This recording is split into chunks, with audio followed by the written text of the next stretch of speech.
Snehlata, ABP news की पूरी team की ओर से आप सभी दर्शकों को शुभ दीपावली। और इस दीपावली में माता लक्ष्मी का आपके घर में आगमन हो, न सिर्फ आगमन हो बल्कि वास हो 365 दिन। इसके लिए आपकी पूजा कैसी खास हो, ग्रहों का साथ मिले, इसके लिए करने क्या उपाय हैं, यही हम जानेंगे। इसीलिए हमारे साथ हैं आध्यात्मिक गुरु प्रोफेसर पवन सिन्हा जी। गुरु जी शुभ दीपावली, स्वागत है। आपको भी बहुत बहुत शुभकामनाएं और सभी दर्शकों को बहुत सारी शुभकामनाएं। आपके घर में खूब सुख हो, खूब संपत्ति हो, आप आनंद से रहें। बिल्कुल, और ये आनंद मनाने का जो समय है गुरुजी, जिसे कहते हैं तिथि और मुहूर्त, इसे लेकर के थोड़ी कंफ्यूजन चल रही है हमारे कुछ त्योहारों पे, और वही वाली बात दीपावली में भी दिखाई दे रही है। तारीख को लेकर के क्या असमंजस है? देखिए, कोई परेशान होने की आवश्यकता नहीं है, कोई कंफ्यूजन की आवश्यकता नहीं है। आपको ये ध्यान रखना है कि दीपावली का पूजन प्रदोष काल जब मिलता है तब किया जाता है। और प्रदोष काल कब मिल रहा है? 12 तारीख को। तो उदया तिथि जरूर 13 तारीख है, लेकिन प्रदोष पूजा का काल 13 तारीख नहीं है। इसीलिए 12 तारीख को ही आप दीपावली मनाइएगा, खूब आनंद से मनाइएगा, बिना किसी संदेह के मनाइए। और सारे मुहूर्त जो भी हम लोग डिस्कस करेंगे, और ख़ास तौर से वो लोग जिनको आर्थिक कष्ट है या अन्य प्रकार के कष्ट हैं, उनको 12 के हिसाब से ही मैं उपाय बता दूंगा। आप उपाय कर लीजिएगा, प्रभु कृपा से आप ठीक रहेंगे। और आपके इस कहने मात्र से भी बहुत लोगों का मनोबल बढ़ जाता है गुरुजी, ये बात आप अच्छी तरह से जानते हैं। और इसीलिए बिना वक्त गवाए हम जानना चाहेंगे कि मुहूर्त कौन सा शुभ है, जिस प्रदोष काल का आप जिक्र कर रहे हैं, वो क्या है? देखिए, 2 प्रकार के मुहूर्त होते हैं, एक प्रदोष काल का, दूसरा होता है निषेध काल का। इस समय में से अपना समय चुन लीजिए, क्योंकि बहुत सारे लोग वह अपने व्यवसायिक प्रतिष्ठान में होते हैं और इस वजह से वह जो घर की पूजा है वह नहीं कर पाते शाम के समय। और इस वक्त बाजार भी खूब रौनकदार होता है, तो इन लोगों को रात में पूजा करनी चाहिए। तो फटाफट लिखिए समय मुहूर्त।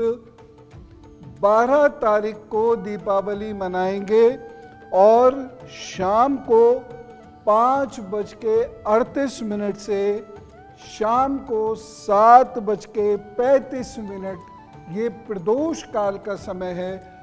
सबसे शुभ समय होता है ये, और इस समय पर आपको उपाय भी करने हैं और दीपावली का पूजन भी करना है। अब मान लीजिए कि लोग अपने व्यवसायिक प्रतिष्ठान पे हैं, नहीं पहुंच पाए, घर में पूजा नहीं हुई, तो पूजा कब करेंगे? रात के निश्चित काल का मुहूर्त नोट कीजिए। स्थिर लगन मिल रही है रात को 11:35 से 12:32 तक। इस समय में आप पूजा कीजिए और कुछ विशेष उपाय मैं आपको बताऊंगा, बहुत विशेष उपाय। प्रभु ने चाहा तो आप सुखी होंगे, शांति मिलेगी आपको और स्वस्थ रहेंगे, और माँ लक्ष्मी का वरदान भी आपको अवश्य प्राप्त होगा। बिल्कुल गुरुजी, तो 365 दिन में एक ऐसा वक्त आता है जिसे दीपावली कहते हैं, और उस दिन माता लक्ष्मी को रिझाने की खूब कोशिश की जाती है। हम ये काम तो करते ही हैं, लेकिन सही विधान से कर जाएं, सही तरीके से कर जाएं, तो उसके नतीजे कुछ और ही होते हैं, फल कुछ और होता है। इसीलिए अब पूजा के विधि विधान की जो तैयारियां हैं, वहां से शुरू करके और पूजा तक जो चीजें हैं, समझेंगे हम आपसे। बिल्कुल।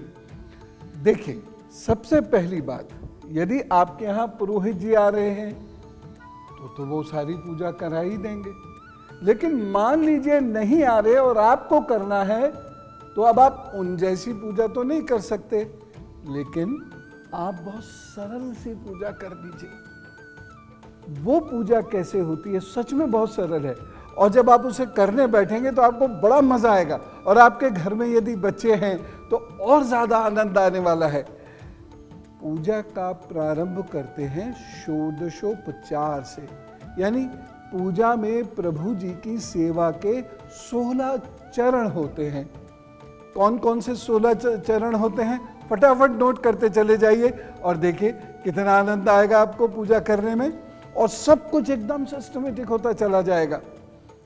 चरण नंबर 1, आवाहन। आप अपने अतिथि को बुलाते हैं ना, आइएगा हमारे घर पधारिएगा, भोजन आदि कीजिएगा, ऐसे ही हम अपने भगवान को बुलाते हैं। उसके बाद जब कोई हमारे घर आता है तब हम उसको सबसे पहले क्या करते हैं, बैठने के लिए करते हैं, यानी आसन उसको कहते हैं। कुर्सी ले लीजिए, सोफे पे बैठ जाइए, या फिर कहीं पर आसन बिछा दिया जाता है, धरती पर बैठिए। कई जगह आज भी होता है इस प्रकार, धरती पर विराजते हैं अतिथिगण, तो आसन। तीसरा क्या है, अब उनको हम थोड़ा सा हाथ पैर धुलाते हैं। ये भारतीय संस्कृति है जी। कोई आता है पाँव धुलाते हैं। कन्या जब जिमाते हैं तो उनके हाथ पाँव धुला जी जाता है। जी बिल्कुल ठीक। तो हाथ पैर हमने धुलाए, उसके बाद अर्घ दिया।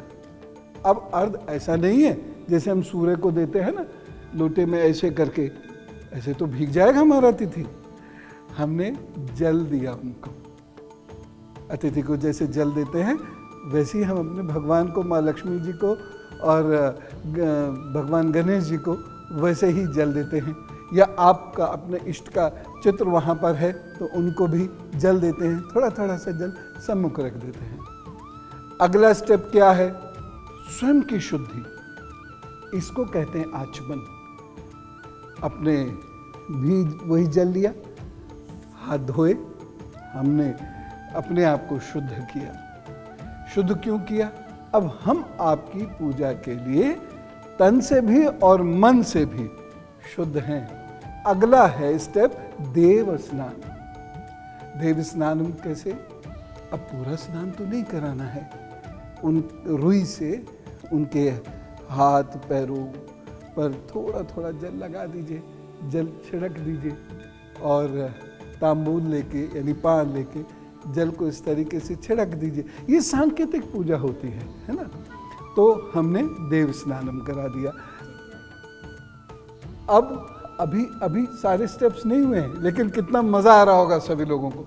अब अगला स्टेप क्या होगा, उनको वस्त्र देने हैं, जैसा चाहें आप दे सकते हैं, और कुछ नहीं तो जनेऊ पहना दीजिए। अब आगे क्या करना है लिखिए, यज्ञोपवीत। जब अतिथि हमारे यहाँ आते थे तो हम उनको धागा तिलक ऐसा कुछ करते थे, धागा बांधते थे, यज्ञोपवीत है ना। ये मैं आपको सरल करके बता रहा हूँ जिससे कि आप में से हर कोई व्यक्ति ये पूजा कर सके। आगे क्या करना है, गंध यानी खुशबू। और कैसी खुशबू, बहुत सारे लोग पूजा में गंभीर नहीं होते। देखिए ये कुकृत्य कभी मत कीजिएगा। आप पुण्य ना मोल लें लेकिन पाप मोल कभी मत लीजिएगा। कभी भी परफ्यूम जिसमें अल्कोहल होता है उसे पूजा में प्रयुक्त नहीं करते हैं। इसलिए शुद्ध इत्र, चाहे थोड़ा ही सा हो, लेकिन इत्र को किसी फूल में डाल दीजिए और वह प्रभु को अर्पित कर दीजिए। पुष्प भेंट, अतिथि को भी पुष्प भेंट किया जाता है तो अतिथि बड़े प्रसन्न होते हैं। लेकिन यहाँ लक्ष्मी जी को कौन सा फूल भेंट किया जाता है, कमल का पुष्प भेंट किया जाता है। धूप, आजकल धूप किसे कहते हैं, सूर्य से निकलती है, लेकिन हमारे लिए धूप का क्या मतलब है, धूप बत्ती, जिसे हम आजकल कहते हैं धूप बत्ती, यानी कुछ धुआं करना है। अब ये धुआं एक समय में कैसे होता था, इसमें कुछ जड़ी बूटी होती थी, इसमें नारियल की जो जटाएं हैं वो होती थी। आज भी बंगाल में ऐसे ही होता है। तो उससे क्या होता है, मक्खी मच्छर भाग जाते हैं। तो वो अब वो तो नहीं मिलेगा, अब मिल जाए तो बहुत अच्छी बात है। धनुची का भी त्योहार धनुची नृत्य का गया है, अगर वो कहीं से मिल जाए मिट्टी के तो बहुत बढ़िया है, अन्यथा धूपबत्ती जला दीजिए। लेकिन धूप बत्ती कौन सी जलाएंगे, बहुत ध्यान से सुनिए। ऐसी धूप बत्ती मत जलाई जिसमें मोबिल ऑयल पड़ा होता है। मोबिल ऑयल होता है और उसी से वो सॉफ्ट हो जाती है।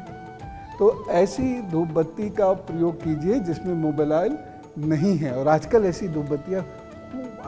अब इसके बाद क्या करना है? दीपावली अधूरी है यदि उसमें क्या ना हो, दीप ना हो। अब दीप जलाना है। अब देखिए, दीप कई प्रकार से जलाते हैं। घी के 5 दीपक, फिर सरसों के तेल का एक बड़ा दीपक, कुछ लोग काजल बनाते हैं। तो यद्यपि डॉक्टर्स इसके लिए मना करते हैं, क्योंकि कभी कभी क्या होता है, सरसों का तेल शुद्ध नहीं होता। लेकिन यदि सरसों का तेल शुद्ध है और उसका काजल बनता है तो वह आपको कभी नुकसान नहीं पहुंचाता। अब आगे क्या करना है? अतिथि घर में है तो अब उनको भोग भी तो लगाना है, और हमने तो देवता का आवाहन किया है तो नैवेद्यम, इससे उनको भोग। तो घर में बढ़िया बढ़िया चीजें बनाइए, जो भी आप बना सकते हैं। उसका कोई ऐसा नियम नहीं है, जो भी आप बढ़िया से बढ़िया बना सकते हैं वो बनाइए और उसका भोग अर्पित कीजिए। अगला चरण क्या है? लिखिए, तांबूल भेंट करना है। पान बहुत पवित्र माना जाता है, तो अपने इष्ट को तांबूल भेंट कीजिए सुपारी रखकर, और ये साबुत सुपारी होनी चाहिए। अगला चरण लिखिए, आरती। अब आपको आरती गानी है। और अब 16वां उपचार यानी 16वीं सेवा। 16 चरण 15 पूरे हो चुके। 16वां चरण क्या है? प्रदक्षिणा करना, देवता के चारों ओर घूमना। लेकिन बहुत सारे घरों में ऐसा संभव नहीं है, तो अपने स्थान पर खड़े खड़े घूम लीजिए, उनको प्रणाम कीजिए और उनसे कहिए कि हम सब अब आपको समर्पित हैं, ईश्वर प्राणिधान। अब आप जैसा चाहें हमारे साथ कीजिए, हमारी रक्षा कीजिए। तो इस प्रकार से ये 16 चरण की पूजा कितनी सरल है, इसमें कोई कठिनाई नहीं। लोग परेशान हो, हम कैसे बोलेंगे, हम कैसे पढ़ेंगे, और इसमें सब लोग बैठे, बड़ा आनंद आएगा, बहुत मजा आएगा।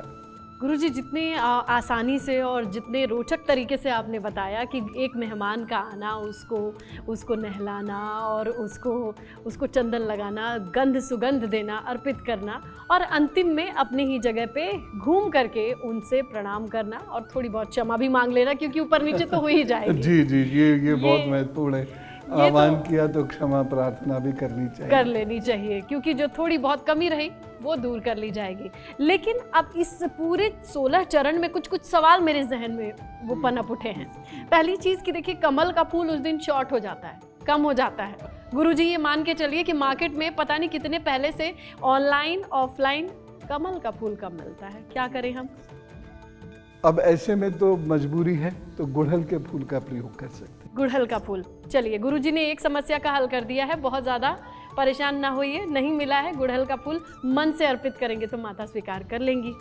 दूसरी चीज़ गुरुजी, जो दूसरा सवाल मेरे जहन में आ रहा है वो ये है कि जैसे कि आपने कहा कि मोबिल ऑयल वाला ना लगाएं धूप बत्ती। अब हम में से बहुत सारे लोग होंगे जो पहचान ही नहीं पाएंगे, कैसे पता लगाएं कि हमारी धूप बत्ती में मोबिल ऑयल है या नहीं? बहुत सारी ओन्स ऐसी आती हैं, बहुत सारी अगरबत्ती ऐसी आती हैं जो बहुत काली नहीं होती, पिलपिली नहीं होती हैं और हार्ड भी होती हैं, तो उनका उपयोग कर सकते हैं। बहुत सारी अगरबत्तियाँ ऐसी आती हैं जो आम की लकड़ी से बनी होती हैं, मतलब अंदर बांस की लकड़ी नहीं होती है, आम की होती है, उसका प्रयोग किया जा सकता है। और यदि कोई ऐसी कंपनी है जिसकी क्रेडिबिलिटी स्टैब्लिश्ड है और वो कहते हैं कि नहीं भाई यहाँ ऐसा कुछ नहीं है, तो उन पर भरोसा किया जा सकता है। बिल्कुल गुरुजी, एक सुई खरीदने के लिए तो हम ऑनलाइन शॉपिंग करके गूगल कर लेते हैं, सारी डिटेल्स रिव्यू पढ़ लेते हैं। तो इस बार जब कभी भी धूप बत्ती खरीदे तो गुरुजी की ये बातें ज़रूर याद रखें। तो गुरुजी ने बड़े प्यारे से तरीके से आपको समझा दिया कि अगर पुरोहित जी ना मिले तो घबराइए नहीं, कुछ कुछ चीज़ें क्या लानी हैं, उन्हें कैसे पूजा करना है, 16 चरणों को आपने नोट कर लिया है। और अब उससे जुड़े जो सवाल है वो आपके सामने होंगे, और इसके साथ गुरुजी अब बताएंगे राशिवार तरीके से कि कौन कौन सी खास चीज़ों का ध्यान आपने रखना है। हमारे साथ हैं आध्यात्मिक गुरु प्रोफेसर पवन सिन्हा जी, जिनके साथ हम समझ रहे हैं कि आप खुद से पूजा कर सकते हैं। 16 चरणों के बारे में खूब अच्छे से जान लिया होगा, और उन्हीं 16 चरणों से कुछ सवाल जो मेरे जहन में वो मैं क्लियर करती चल रही हूँ। दीपक की बात कर लेते हैं गुरुजी। दीपक 5 दिया जलाएं, 7 दिया जलाएं, घी या सरसों का जलाएं? थोड़ा कन्फ्यूजन रहता है जब खुद से पूजा करें तो कैसे शुरू करें? देखिए, 5 दीपक आप गौ माता के धृत से, नियम तो यही है, गौ माता के धृत से अब वह 5 दीपक प्रज्वलित कीजिए। और भी ज़्यादा कर सकते हैं, सरसों के तेल का भी प्रयोग कर सकते हैं इसमें, ठीक है। लेकिन अब इसको करते क्या है, जो दीपक हमें प्रज्वलित करे, सबसे पहले तो आपके घर के आसपास कोई मंदिर हो तो एक दीपक वहां रखाइए। उसके बाद, यद्यपि माहौल बहुत बदल चुका है, पहले तो हम लोग पड़ोसियों के यहाँ लेकर जाते थे 5-5 दीपक, आजकल तो वो सोचे पता नहीं क्या टोटका कर गए, क्योंकि दीपावली को अब एक टोटका दिवस के रूप में भी मनाते हैं बहुत सारे लोग, जबकि कोई टोटका वोटका नहीं होता। इससे डरा मत कीजिए, टोटकों में इतनी ताकत होती तो इस दुनिया की बादशाहत जो है तांत्रिकों के पास युद्ध क्यों होती, टोटके हो रहे होते। तो इनसे मत डरिए, सबसे बड़ी शक्ति ईश्वर है। लेकिन आपके इर्द गिर्द अगर ऐसे लोग हैं जिनके घर में दीपक नहीं जल पा रहा है, वहाँ पर 1 दीपक 5 दीपक दे दीजिए। और उसके बाद फिर अपने घर में सबसे पहले द्वार पर रखिएगा, फिर आप उत्तर पूर्व में 1 दीपक रखिए, और उसके बाद रसोई आदि में हर जगह दीपक रखें, लेकिन ये देखते हुए कि वह दीपक कुछ जला न दे, मतलब उसको सुरक्षित तरीके से रखना आवश्यक है। अब 5 दीपक के इतर, यदि प्रभु जी ने आपको धन संपदा दी है तो सारे ही आप गौधरथ के दीपक जला लीजिए, अन्यथा 5 दीपक के बाद आप सरसों के तेल के दीपकों का भी प्रयोग कर सकते हैं। एक बड़ा दीपक जरूर इस दिन आपको प्रज्वलित करना है, उसमें 4 बत्ती होनी चाहिए, कृपया ध्यान दें, 4 बत्ती उसमें होनी चाहिए, और उसे आप अपने घर की चौखट पर बाहर की ओर रखेंगे, ठीक, ये याद रहेगा ना। अगली बात, 1 दीपक और आप सरसों के तेल का प्रज्वलित कीजिए, और उसके ऊपर एक और दीपक जो खाली है उसको रख दीजिए, जिससे उसमें काजल बन जाए। तो ये तो आपको न्यूनतम करना ही चाहिए। सामान्यतः मैं इस अवसर पर ये कहता हूँ कि मोमबत्ती का प्रयोग ना करें तो अच्छा है, लेकिन बहुत सारे लोगों के सामने कुछ मजबूरियाँ होती हैं, तो वो मोमबत्ती का प्रयोग करते हैं, तो ठीक है, आप करते हैं, उससे कोई पाप नहीं होता। लेकिन दीपक का जो महत्व है वो तो अद्भुत है, उसकी जगह कुछ भी नहीं ले सकता। कुछ भी नहीं। अच्छा गुरुजी, मेरा सवाल था कि मान लीजिए वो जो 5 घी के दीपक की हम बात कर रहे हैं, तो वो निरंतर वहीं पर जलती रहने देती हुए, या फिर उन्हीं दीपक में से ही हम एक जगह तुलसी माता या फिर जैसे ले जाते हैं उनको वहीं जलने देना होता है? हाँ, उनको हम पूजा में रख देते हैं और फिर उन्हें नहीं छेड़ना है। इसके अलावा बाकी के दीपक को लेके जाना है, जिसमें आपने कहा कि 4 बत्ती वाला दिया चौखट पे अपने घर के, अपार्टमेंट होंगे तो अपने गेट के सामने रख दीजिए, चौखट वाला कंसेप्ट अगर नहीं है तो ठीक है। अब गुरुजी, आपने बहुत ही खूबसूरती से समझा दिया, बड़े आसान शब्दों में समझा दिया कि दिया कैसे लगाना है और कहाँ कहाँ पर पहुँचाना है, पहले कहाँ पर दिया पहुँचना चाहिए। आइए अब बात कर लेते हैं राशियों की। लोगों का बड़ा ध्यान रहता है कि किस राशि के लिए इस लक्ष्मी पूजन में ग्रहों का संयोग सुगम हो जाए, धनागमन के लिए करना क्या है। राशियों की शुरुआत, जिससे दिवाली रहे, दिवाला ना बने।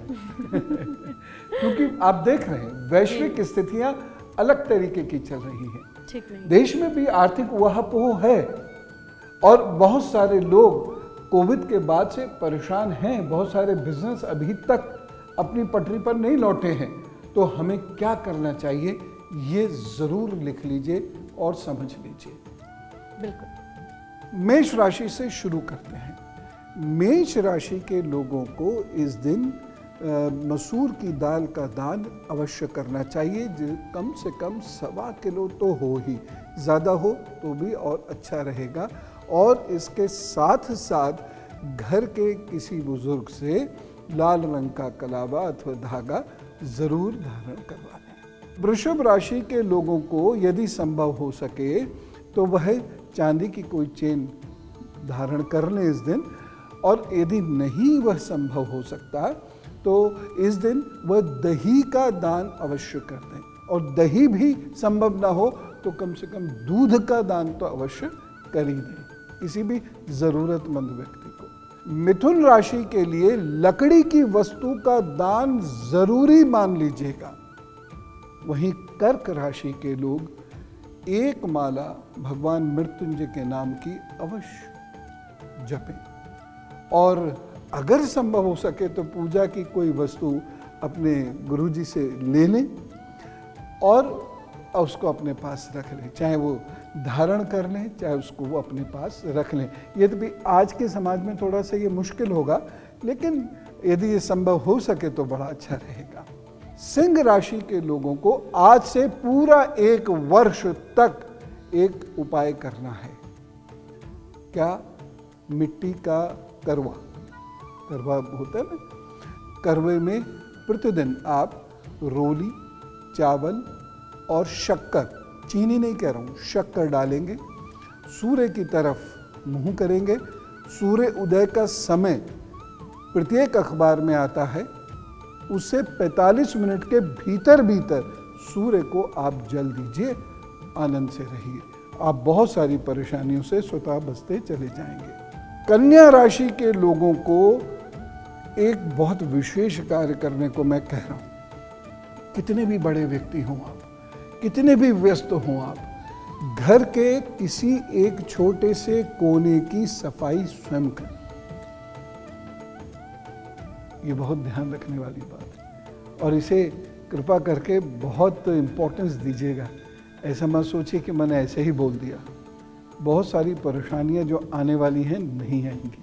गुरुजी, एक कोने की सफाई की बात आपने कह दी है तो कई लोगों को लगता होगा, अगर वो पुरुष हैं, हो सकता है ऐसा ना भी हो, कि झाड़ू हम कैसे उठाएं, या फिर कई लोगों के हिस्से में ये हो कि भाई ये काम तो हमारा है नहीं। उनके लिए ये बहुत बड़ा संदेश है। 6 राशियों के बारे में अब हम जानेंगे, समझेंगे कि इस लक्ष्मी पूजन में उनको इस बात का जरूर ध्यान रखना है। आगे की 6 राशि गुरुजी। तुला राशि के लोग एक वो कल्प लेंगे, एक व्रत लेंगे, असल मायने वाला जिसे हम व्रत कहते हैं, वो तो वस्तुतः उपवास है। व्रत यानी एक शपथ लेंगे।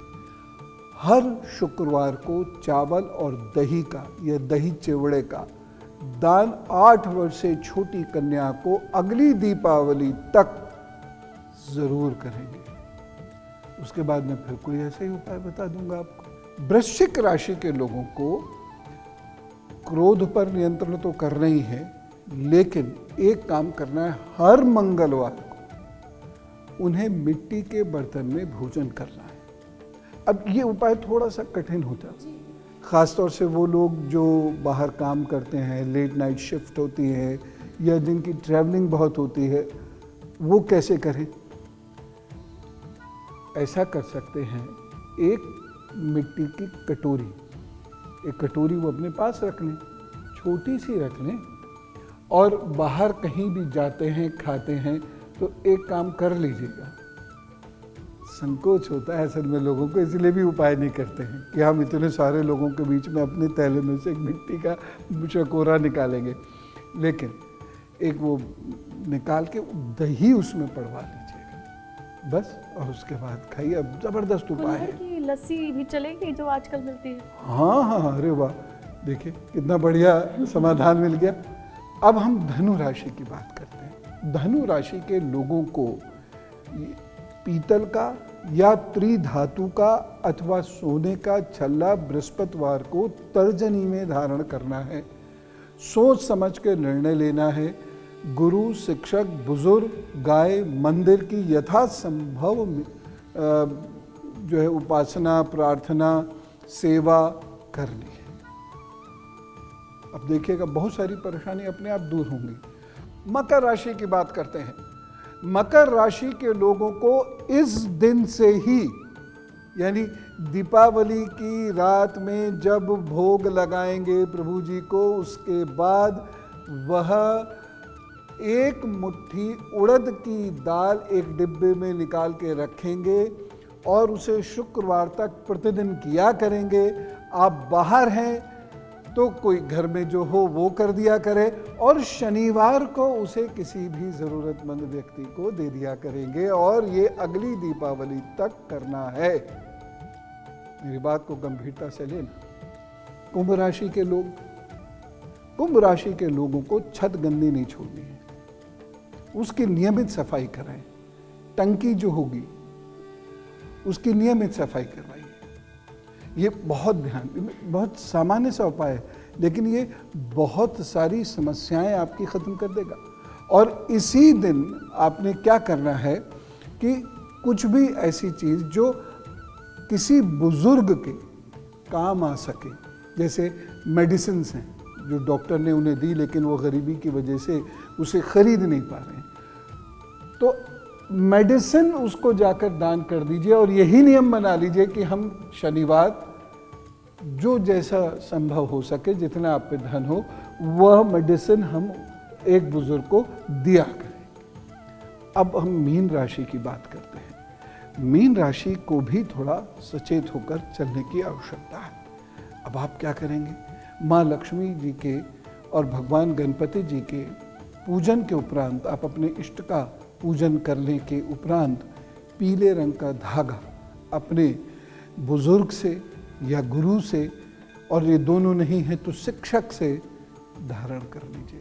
तो इन सभी उपायों के बारे में दर्शकों को अंदाज़ा भी हो गया होगा और समझ गए होंगे कि अगर ज़िंदगी में कुछ उतार चढ़ाव है तो ग्रहों का साथ मिल जाए, वही 2% किस्मत वाली बात है। अगर साथ हो जाए तो क्या बात है। ऐसे में अब मैं उनके लिए सवाल लेकर के आई हूँ जो नौकरी की तलाश में है, या फिर उन्हें लग रहा है कि नौकरी में प्रमोशन की तलाश है, कुछ ना कुछ ठीक नहीं चल रहा है, वो क्या करें? बहुत सारे लोग नौकरियों पर संकट महसूस कर रहे हैं।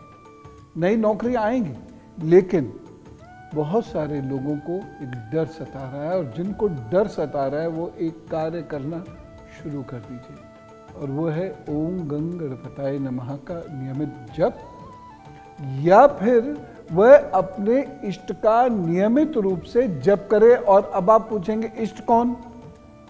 जहां आपका मन लगे पूजा करने में, जिनको देखते रहने का मन हो, वो आपके इष्ट हैं, और आप उनका प्रतिदिन जप करना शुरू कर दीजिए। आपको बहुत लाभ होगा। एक बात और मैं कहना चाहता हूँ, और बहुत ध्यान से इसे सुनिएगा। फटे जूते, फटे कपड़े किसी भी रूप में आपको धारण नहीं करने हैं। जूते कभी गंदे मत रखिएगा अगर नौकरी में परेशानियों से बचना है तो। ये कोई कठिन काम तो नहीं है। और उसके साथ साथ चमड़े की चीज़ों से परहेज करेंगे तो निश्चित रूप से आपके लिए बहुत अच्छा होगा, क्योंकि अभी शनि और राहु का प्रभाव रहेगा काफ़ी समय तक, और इस प्रभाव से बचने के लिए आप ये कार्य कर लीजिए। प्रभु कृपा से आपकी नौकरियों के संकट समाप्त होंगे। चलिए गुरुजी, ये तो रही बात नौकरी की। अगर हम बात कर लें कर्जे की, लोन की, और कोरोना के बाद से हमने देखा है कोई बड़ी बात नहीं है गुरुजी कि लोग कर्जे के बोझ तले दबे हैं, चाहे हेल्थ की वजह से हो, चाहे रिसेशन की वजह से हो। उन्हें क्या उपाय कर लेने चाहिए? बहुत सिंपल सा एक उपाय है, एक ही उपाय बता रहा हूँ, और वो ये है कि यदि छत पर किसी भी किस्म की गंदगी है, उसे वो लोग जिन्होंने कर्ज लिया है स्वयं साफ करें, और छत के ऊपर लकड़ी विशेष रूप से या लोहा वह पड़ा ना रहने दें। किसी कारण से यदि वो पड़ा भी है और आप उसे कहीं और नहीं डिस्पोज कर सकते तो उसे ऑर्गेनाइज करके रख दीजिएगा, उसको व्यवस्थित करके रख दीजिएगा। ये कर लीजिए, आपकी बहुत सारी समस्याओं का निस्तारण हो जाएगा। गुरुजी, अब अगला सवाल है उन लोगों के लिए, खासकर जो परिवार के कलह से परेशान रहते हैं। मियाँ बीवी में नहीं बनती है, मियाँ बीवी में बनती है तो परिवार से नहीं बनती है, और कुल मिलाकर के लक्ष्मी होते जी हो भी तो शांति नहीं रहती है। क्या उनके लिए भी आज का दिन खास रहेगा, ये दिवाली का दिन खास रहेगा? बिल्कुल। और आप देखिए, हमारे समाज में एक अजीब सी चीज़ है, सब सबसे लड़ रहे हैं, चाहे वो परिवार के स्तर पर हो चाहे वो राष्ट्रों के स्तर पर हो, सब सबसे लड़े पड़े। क्यों लड़ रहे हैं, कईयों को तो ये भी नहीं पता, लेकिन लड़े पड़े। अब उनको करना क्या है? इस दिन उनको उड़द, लिख लीजिए, उड़द, राई, लोहे के कटोरा, सरसों का तेल, छाता और एक जोड़ी जूता अथवा चप्पल, इसका दान किसी ज़रूरतमंद को करना है। प्रत्येक मंगलवार बरगद के पेड़ की जड़ में एक बूंद दूध की, लेकिन दोनों करेंगे, चाहे सुबह कर लें चाहे रात कर लें, एक बूंद दूध की डालें, जो मिट्टी गीली हो उससे तिलक कर लें, साथ जाएं साथ आ जाएं। बस आप देखिएगा कि आप जिस सुख शांति के साथ रहना चाहते हैं वो आपको मिलेगी। कितने अच्छे उपाय हैं, ये कराने से मन की शांति तो बढ़ेगी ही बढ़ेगी। गुरुजी, अब बात करते हैं उनकी, जिसे कहते हैं जो बड़े छाते के नीचे बहुत सारे सिर आते हैं, परिवार आते हैं, धनाढ़ लोग, वो पूंजी बनाने वाले लोग जो इस वक्त कोरोना की मार से उबर रहे हैं, उन्हें लक्ष्मी जी की कृपा के लिए क्या खास करनी है?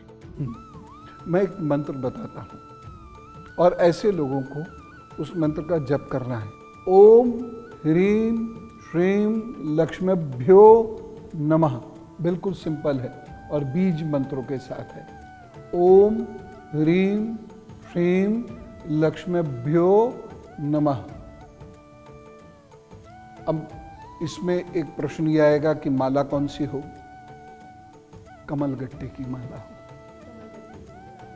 कमलगट्टे की माला से अगर छोटी भी मिल जाए तो उसको मल्टीप्लाई कर लीजिए, 108 बार करना है, ज़्यादा समय नहीं लगेगा, बमुश्किल 10 मिनट लगे तो लगे, और उसके बदले में क्या कुछ नहीं मिलेगा, तो आप ये ज़रूर कर लीजिए।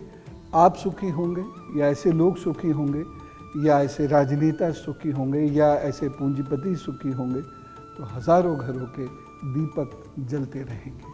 तो गुरु जी के इन छोटे बड़े उपाय से महालक्ष्मी को और प्रसन्न कर सकते हैं आप। इसी उम्मीद के साथ एबीपी न्यूज़ की इस खास पेशकश में इतना ही। एक बार फिर से पूरी टीम की ओर से आप सभी को शुभ दीपावली। जैसे ही घड़ी का काटा दोपहर 2:30 पे आए, बबीता जी का दिल सास बहू साजिश के लिए मचल जाए। और ये है इनकी बहू, पूरे दिन ऑफिस की टेंशन हो जाए गॉन जब ये करें अपना फेवरेट शो फ्री टाइम पे ऑन। इनकी तरह आप भी देखिए अपना फेवरेट शो अपने टाइम पर और डाउनलोड कीजिए एबीपी लाइव ऐप अपने स्मार्ट टीवी पर।